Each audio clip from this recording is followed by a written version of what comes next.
Syrian Kurds say Turkish shelling strikes killed 20 in Afrin. Turkish shelling and airstrikes on the northern Syrian Kurdish town of Afrin killed at least 20 civilians on Friday, Kurdish officials said, as the Turkish military urged residents of the town to leave and the Syrian Kurdish militiamen to surrender to besieging Turkish forces. The media office for the Syrian Democratic Forces, a Kurdish-led and U.S.-backed force that operates in the Kurdish autonomous region in northern Syria, said that along with 20 killed, at least 30 were wounded in the attacks.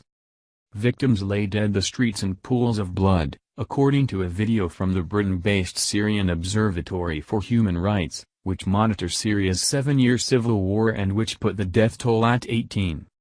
Since their January offensive began, Turkish forces have nearly encircled Afrin in an effort to drive the Syrian Kurdish fighters from the town and the surrounding region. Residents say they are facing bread, water, and electricity shortages. Hundreds of civilians were seen leaving the town to neighboring villages on Thursday looking for relief. Tens of thousands of civilians are believed to still be inside. Earlier Friday, Turkish aircraft dropped flyers in Arabic and Kurdish on Afrin, asking residents to stay away from terrorist positions, a reference to the Syrian Kurdish fighters, and to not let themselves be used as human shields. The leaflets claimed that civilians desiring to flee Afrin would be guaranteed safety by the Turkish military and urged Syrian Kurdish fighters to trust the hand we extend to you. Come surrender.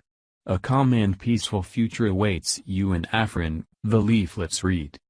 Along with civilians fleeing Afrin, a massive exodus is also underway from the besieged eastern suburbs of Damascus, where civilians are leaving the enclave known as Eastern Ghouta in the face of the onslaught by the Syrian government forces, backed by their Russian allies.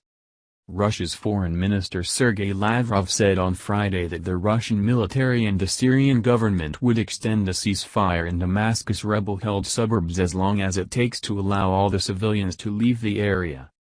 Lavrov spoke in Kazakhstan, saying the ceasefire will be extended until all civilians leave Eastern Ghouta.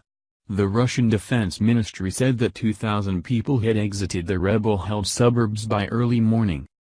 Thursday saw the largest single-day exodus of civilians in Syria's civil war. Tens of thousands emerged from Hamaria and other opposition towns to escape the onslaught. The civilians were fleeing as Syrian government troops, backed by Russian aircraft, pushed further into eastern Ghouta, chipping away at one of the largest and most significant opposition bastions since the early days of the rebellion, communities where some 400,000 people are estimated to be holed up. Since mid-February, Syrian troops have targeted Damascus' sprawling eastern Ghouta with shells, airstrikes and, at times, even toxic gas, according to opposition medics. They are now in control of the majority of the enclave that had been in rebel hands since 2012. Over the weekend, Syrian troops divided the enclave into 3 sectors, isolating the major urban centers and enabling a swift advance. On Thursday, men, women and children emerged from Hamaria and nearby opposition towns in eastern Ghouta, carrying mats and other possessions that sometimes poked out of suitcases. An elderly man pushed a bicycle piled with belongings. A shepherd brought his herd of sheep and cattle with him through the corridor set up by government forces. "What other choice do people have?" said a doctor from Hamaria, who left a week earlier for another rebel-held town after his clinic and home were totally destroyed. "It is either death or exiting," said the doctor, who spoke on condition of anonymity to protect his identity and ensure the safety of his family.